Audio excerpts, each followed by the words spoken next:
Good morning students, how are you? Today's topic is business services. बेटा आज हम नया टॉपिक स्टार्ट करने जा रहे हैं। इस टॉपिक का नाम है बिजनेस की सर्विसेज। इसका मतलब बेटा सबसे पहले आपको सर्विसेज का मीनिंग पता होना चाहिए कि सर्विसेज क्या है। सर्विसेज क्या है बेटा? Services are the backbone of a business. बेटा सर्विस जो है किसी भी बिजनेस की बैकबोन की तरह, रीढ़ की हड्डी की तरह होती है। बेटा यदि बिजनेस में सर्विसेज नहीं होगी तो बिजनेस को हम अच्छे से खड़ा नहीं कर सकते, बिजनेस को हम अच्छे से चला नहीं सकते। जैसे एक इंसान को अच्छे तरीके से खड़ा होने के लिए, अच्छे तरीके से बैठने के लिए जैसे उसकी बैकबोन का होना जरूरी है, ऐसे ही बेटा एक बिजनेस को अच्छे तरीके से चलाने के लिए उस बिजनेस की बैकबोन के रूप में उसके पास सर्विसेज का होना जरूरी है। तो बिजनेस में सर्विसेज का मीनिंग क्या है? बिजनेस सर्विसेज का मीनिंग क्या है? Business services means those services which help in the successful running of a business। Business की सर्विसेज वो सर्विसेज होती हैं जो बिजनेस को सक्सेसफुल तरीके से, सफलतापूर्ण तरीके से अच्छे से चलाने के लिए जो बिजनेस की हेल्प करती हैं, उन्हें बिजनेस की सर्विसेज का नाम दिया जाता है। तो बिजनेस सर्विसेज क्या है? बिजनेस की सर्विसेज वो सर्विसेज हैं जो बिजनेस को सक्सेसफुल तरीके से रन करने के लिए, बढ़िया तरीके से चलाने के लिए जो बिजनेस की हेल्प करती हैं, उन सर्विसेज को बिजनेस सर्विसेज का नाम दिया जाता है। अब बिजनेस को बढ़िया तरीके से चलाने के लिए जो बिजनेस को हेल्प करने में जो सर्विसेज रोल प्ले करती हैं, उनके एग्जाम्पल क्या क्या हैं? बैंकिंग यहाँ पर आएगा, इंश्योरेंस आएगा, ट्रांसपोर्टेशन सिस्टम आएगा, वेयर हाउसिंग आएगा, कम्युनिकेशन आएगा, एडवर्टाइजमेंट। इसके अलावा पता नहीं कितनी और सर्विसेज हैं जो बिजनेस की हेल्प करती हैं। कैसे हेल्प करती हैं बेटा? बिजनेस में फाइनेंस की जरूरत है तो बैंकिंग इंस्टीट्यूशन बिजनेस की हेल्प करती हैं। बिजनेस में रिस्क को कवर करना है तो इंश्योरेंस कंपनी बिजनेस की हेल्प करती हैं। बेटा प्रोडक्ट को लाना ले जाना है तो ट्रांसपोर्टेशन सिस्टम बिजनेस की हेल्प करता है। माल को बनाने के बाद माल को स्टोर करके रखना है तो वेयर हाउसिंग यहाँ पर बिजनेस की हेल्प करता है। बेटा ऑर्डर लेना है, देना है तो यहाँ पर बिजनेस की हेल्प कम्युनिकेशन सिस्टम करता है। प्रोडक्ट की इंफॉर्मेशन कस्टमर तक पहुंचानी है तो यहाँ बिजनेस की हेल्प कौन करता है? एडवर्टाइजिंग सिस्टम बिजनेस की हेल्प करता है। तो बिजनेस सर्विसेज क्या है? बिजनेस को बढ़िया तरीके से चलाने के लिए जो भी सर्विसेज बिजनेस की हेल्प करती हैं, उन्हें बिजनेस सर्विसेज कहा जाता है। बिजनेस सर्विसेज के एग्जाम्पल में banking, insurance, transportation system, warehousing, communication, advertising, ये बहुत सी ऐसी सर्विसेज हैं जो बिजनेस के टाइमली हेल्प करती हैं और ये बिजनेस की सर्विसेज के क्या हैं? एग्जाम्पल है। आगे बेटा अगला टॉपिक है nature of business services. Business services की नेचर कैसी है? नेचर का मतलब बेटा यहाँ फीचर्स के पॉइंट आएंगे। नेचर में हमेशा किसके पॉइंट आते हैं? फीचर्स के पॉइंट्स आते हैं। तो बिजनेस सर्विसेज की फीचर में पहला पॉइंट है इनटेंजिबिलिटी। इनटेंजिबिलिटी का क्या मतलब है? इंटेंजिबल क्या होता है? जिसे ना तो हम देख सकते हैं, जिसे हम ना छू सकते हैं, जिसे हम एक जगह से उठाकर दूसरी जगह नहीं रख सकते। इन्हें बेटा केवल स्मेल किया जाता है, इन्हें केवल महसूस किया जाता है, इन्हें केवल महसूस किया जाता है। Unlike product, services can not be scene, touch और स्मेल। ना तो इन्हें देखा जाता है, ना इन्हें टच किया जाता है, ना इन्हें स्मेल किया जाता है, इन्हें केवल महसूस किया जाता है, फील किया जाता है। These are intangible. बेटा जिन्हें ना तो देखा जाए, ना टच किया जाए, ना ही सूंघा जाए, वो इंटेंजिबल होते हैं। These can just only be felt. इन्हें केवल महसूस किया जाता है, इन्हें क्या किया जाता है? केवल महसूस किया जाता है। अब यहाँ एक एग्जाम्पल दोगे, जैसे the building premises of the building is visible but the banking services can not be seen as such yet their benefit can be availed।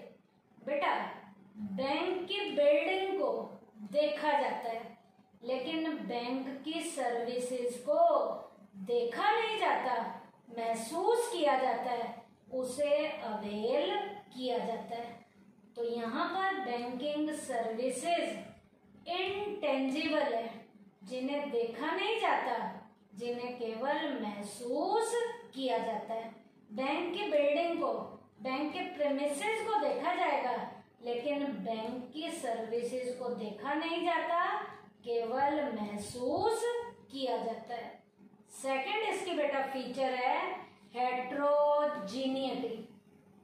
Heterogeneous का मतलब है ये होमोजीनियस नहीं है। होमोजीनियस होती है एक जैसी, और हेट्रोजीनियस होता है अलग अलग।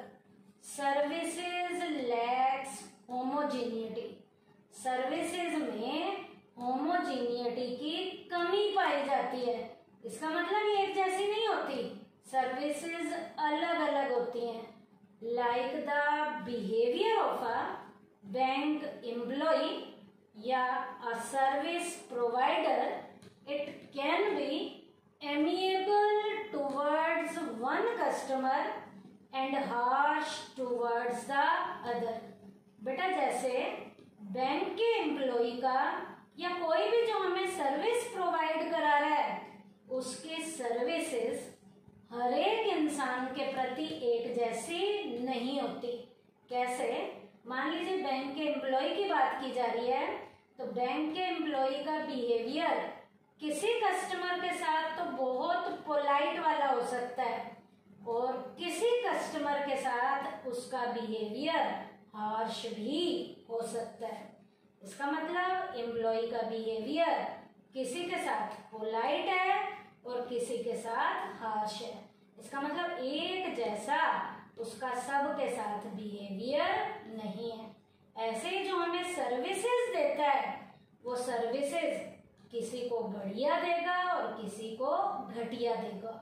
तो सर्विसेज की नेचर होमोजीनियस नहीं होती, सर्विसेज की नेचर कैसी होती है? हेट्रोजीनियस होती है।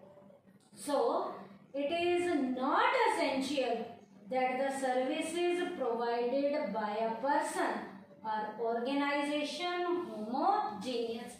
सर्विसेज कभी भी होमोजीनियस में रोल प्ले नहीं करती, सर्विसेज हमेशा हेट्रोजीनियटी में रोल प्ले करती हैं। हेट्रोजीनियस का क्या मतलब है? एक जैसी नहीं है, अलग अलग होती हैं। उसके बाद बेटा थर्ड पॉइंट है बिजनेस सर्विसेज की फीचर्स का नॉन स्टॉकिंग। नॉन स्टॉकिंग का मतलब इसे स्टॉक नहीं किया जाता, इसे संग्रह करके नहीं रखा जाता। गुड्स को तो बेटा हम स्टोर रूम में स्टोर करके रख लेते हैं, लेकिन सर्विसेज को स्टोर करके नहीं रखा जाता। Services can not B store. Services को स्टोर करके नहीं रखा जाता। अब यहाँ पर एक एग्जांपल है ट्रांसपोर्टेशन की कंपनी का। A transport company which has remain idle on 1 January on account of no work. एक ट्रांसपोर्ट की कंपनी को 1 जनवरी को उसके पास कोई काम नहीं है, कोई काम नहीं है, इसका मतलब उस दिन वो क्या है, बेकार है। Now it is not possible the services which it can render on that day, उस दिन हम उसे सर्विस नहीं दे पा रहे, and get double the work done from 2 January, अब उसे हम 2 जनवरी को डबल काम दें, ऐसा नहीं है। उस दिन जब वो बेकार है तो बेकार है, अगले दिन काम करेगी तो उसे हम सर्विसेज देंगे, ये नहीं कि पहले वाले सर्विस भी अगले वाले दिन उसकी क्या कर ली जाएगी, स्टॉक कर ली जाएगी, ऐसा पॉसिबल नहीं है। It is not possible to stock the services which it can render on that day and get double the work done from it on 2 जनवरी। ये नहीं है कि उसे एक दिन तो उसके पास कोई काम नहीं है, अगले दिन उसे हम डबल काम दें। That's why it is said that the demand and supply of services go hand in hand। बेटा सर्विसेज की डिमांड और सप्लाई हमेशा एक साथ चलती हैं, ये एक से ज्यादा नहीं हो सकती। कैसे बेटा, supply of services and demand go hand in hand, it is possible that the supply of services is more than it's demand, nor it can be stored, ये ज्यादा भी नहीं हो सकती और इन्हें हम स्टोर भी नहीं कर सकते, ये साथ साथ चलती हैं। सर्विसेज आर पेरिशेबल, सर्विसेज की नेचर कैसी होती है, पेरिशेबल, पेरिशेबल का मतलब होता है नाशवान होती हैं, इन्हें हम स्टोर नहीं कर सकते, खत्म हो जाती हैं, खराब हो जाती हैं। If they are not use they perish, यदि हम इसे यूज नहीं करेंगे पेरिश हो जाएंगी, वेस्ट हो जाएंगी। And do not wait for anybody, और ये किसी का भी वेट नहीं करती, ये खराब हो जाती हैं। तो आज के टॉपिक में बेटा हमने बिजनेस सर्विसेज के 3 ही फीचर्स के पॉइंट किए हैं। वो फीचर्स क्या क्या है बेटा, पहला है इंटेंजिबिलिटी, इंटेंजिबल का मतलब है बेटा इन्हें ना तो हम देख सकते हैं, ना टच कर सकते हैं, ना स्मेल कर सकते हैं। जिन्हें ना टच किया जाए, ना स्टोर किया जाए, ना स्मेल किया जाए, ना देखा जाए, वो इनटेंजिबल होती हैं। इसका मतलब इन्हें हम केवल क्या करते हैं, महसूस करते हैं। उसके बाद हेट्रोजीनियटी है, हेट्रोजीनियट मतलब अलग अलग नेचर की हैं, अलग अलग नेचर की हैं। तो यहाँ बैंक के एम्प्लॉय का एग्जाम्पल था, बैंक के एम्प्लॉय का बिहेवियर किसी के साथ तो पोलाइट होगा और किसी के साथ हार्श होगा, अलग अलग, अलग अलग के लिए क्या नेचर है, हेट्रोजीनियटी। उसके बाद नॉन स्टॉकिंग, इन्हें हम स्टोर करके नहीं रख सकते। इसका मतलब यहाँ पर सर्विसेज की नेचर पेरिशेबल है, यूज में लाने के बाद ये खत्म हो जाती हैं, इन्हें हम स्टॉक करके नहीं रख सकते। अगली बेटा फीचर्स के पॉइंट हम अगले लेक्चर में करेंगे। इस लेक्चर में हमने 3 पॉइंट किए हैं। थैंक यू बेटा।